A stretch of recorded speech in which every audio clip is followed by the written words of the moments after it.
Brenden Wysocki. Do you like the pronunciation? I'm just checking. It's fine. Lives in Venice with his drought-tolerant plants. I think the rest will speak for itself, but it's been a huge pleasure having him in the workshop. And now, please break our audience. So I try to be unique without looking deranged, funny without being immature, and my friends pick my best pictures. I click to make my profile public, shift to my search, and the gates of the online world open. There are 2,000 plus women in my search criteria. I click on the first profile, then the next, and then the next, view at least 50 profiles. Aside from a few of you who make me want to join the witness protection program, and one of you who has a very close relationship with her hairless cat named Chaz, the women here seem like pleasant, upstanding citizens I would like to meet. But there's one big problem. All the profiles are dreadfully boring and phoned in. Reading each sentence is tantamount to torture, terrorist break-in. All these profiles open with a declaration stating a love for friends and family, pronounce a unique affinity for travel and being active, making sure we know that they really love the California weather. And I don't know why they are telling me that their parents or grandparents have been married 30, 40, 50 years, and that is exactly what they want, long marriage. Do they think I have a 2-for-1 coupon with a divorce attorney that I'm itching to cash in on? Why does everyone believe they have a layered life because they enjoy dressing up for a night out on the town, but equally enjoy staying in, lounging on the couch, watching a movie with a Pinot Noir? This information is about as useful to me as a sizzler is to a vegan. If only a profile would say, I will snort coke that was smuggled into this country God knows how, but I will not drink water directly from the faucet. Although I fear that many are this boring in real life, I remind myself what the writer Amy Hempel tells us. We leave a lot out when we tell the truth. I have to somehow start this process, or I just wasted $60 on a 3-month membership.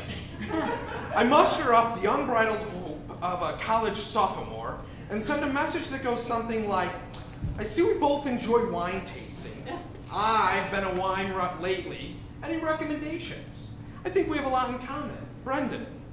And I imagine women agree to a date because I am, as one Match.com girl put it, well, I'm not disgusted or bored after reading your profile. You don't have a shirtless photo or a picture of yourself from a webcam or a bathroom mirror that makes you look like a pedophile. I mean, with all that going for you, I'd be a fool not to respond. Rare commodity on this, the Match. So I meet 40 women, single dates, multiple dates, sometimes 5 in a week, sometimes 2 in a day.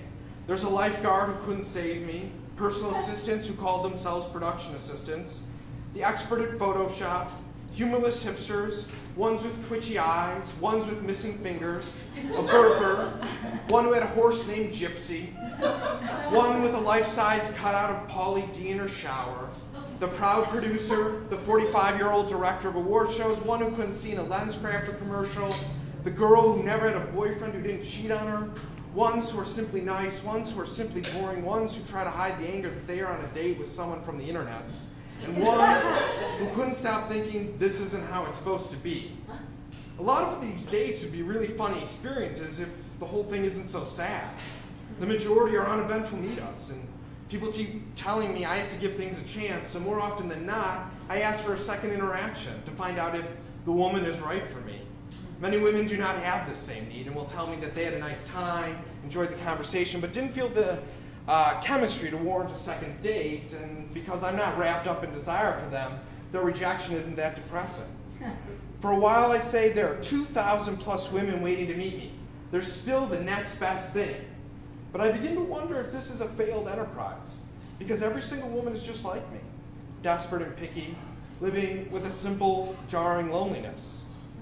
When I return from my dates, I turn on the TV and commercials for dating sites keep airing, keep telling me that 1 in 3 relationships begin online.